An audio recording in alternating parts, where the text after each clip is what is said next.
সরকারি ব্যাংকের এমডিদের চুক্তি নিয়ে দোটানায় সরকার। তবে গুঞ্জন ছড়িয়ে পড়েছে ব্যাংক পাড়ায় বিদায় করা হতে পারে সরকারি বাণিজ্যিক 4 ব্যাংকের এমডিকে। ফলে ব্যবস্থাপনায় দেখা দিয়েছে ব্যাপক অনিশ্চয়তা। একই সঙ্গে সব স্তরে কর্মীদের মধ্যে তৈরি হয়েছে কাজে অনীহা। বিশ্লেষকরা বলছেন, দ্রুত এই সংকট দূর করা দরকার। সরকারের স্পষ্ট করা উচিত এমডিরা বহাল থাকবেন নাকি বিদায় করা হবে। সাইদার মানের রিপোর্ট। সোনালী, জনতা অগ্রণী, রূপালী সরকারি খাতের 4 ব্যাংক। ব্যাংকগুলোর এমডি হিসেবে যারা দায়িত্ব পালন করছেন তারা সবাই অন্তর্বর্তী সরকারের আমলে নিয়োগ পান। বর্তমান সরকার দায়িত্বে আসার পরেই গুঞ্জন ছড়িয়ে পড়ে চুক্তি বাতিল করে বিদায় করা হবে তাদের। আলোচনা থাকলেও কোনো রদবদল ছাড়াই চলে গেল প্রায় 5 মাস। তবে ফের গুঞ্জন বিদায় করা হচ্ছে 4 ব্যাংকের এমডিকে।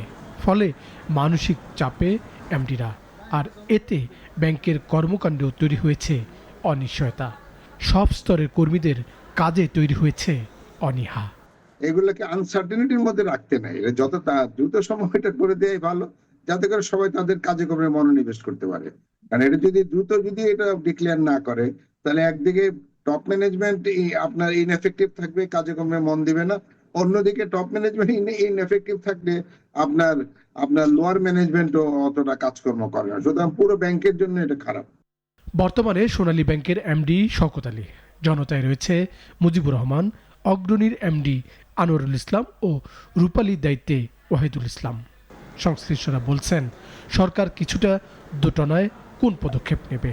অর্থনীতিবিদরা বলছেন, যারা দক্ষতার পরিচয় দিচ্ছে তাদের বহাল রাখা হবে যৌক্তিক পদক্ষেপ। গভর্নমেন্ট যেটাই করুক, গভর্নমেন্ট সিদ্ধান্ত জানিয়ে দিতে পারে যে না, the present management will continue, অথবা present management will be change হলে কাকে দিবেন সেগুলো আপনি ঠিক করে নিতে পারেন। আর সরকার গোছল হওয়ার পিছনে একটা কারণ হতে পারে, সরকার হয়তো বা অ্যাপ্রোপ্রিয়েট লোকজন খুঁজে পাচ্ছে না, সেটাও হতে পারে। ব্যাংকগুলোর আর্থিক সূচক বলছে, হলমার্কের ক্ষত কাটিয়ে এখন অগ্রগতির দিকে সোনালী ব্যাংক। লোকসান কাটিয়ে এই ব্যাংকটি এখন মুনাফায় ফিরেছে। অন্যদিকে জনতা অগ্রণী ব্যাংকের পরিস্থিতি অবনতি হয়েছে। রূপালী ব্যাংক একসময় মুনাফায় থাকলেও ফের লোকসানে নাম লিখেছে। ব্যাংকের কর্মীরা বলছেন, পুরো কার্যক্রমে এক ধরনের স্থবিরতা তৈরি হয়েছে। এমডিরাও কিছুটা মনোবল হারিয়ে ফেলেছেন। ফলে তার ছাপ পড়ছে সব পর্যায়ে। এতে ব্যাংকেরই ক্ষতি হচ্ছে। সাইদ আরমান, নাগরিক, ঢাকা।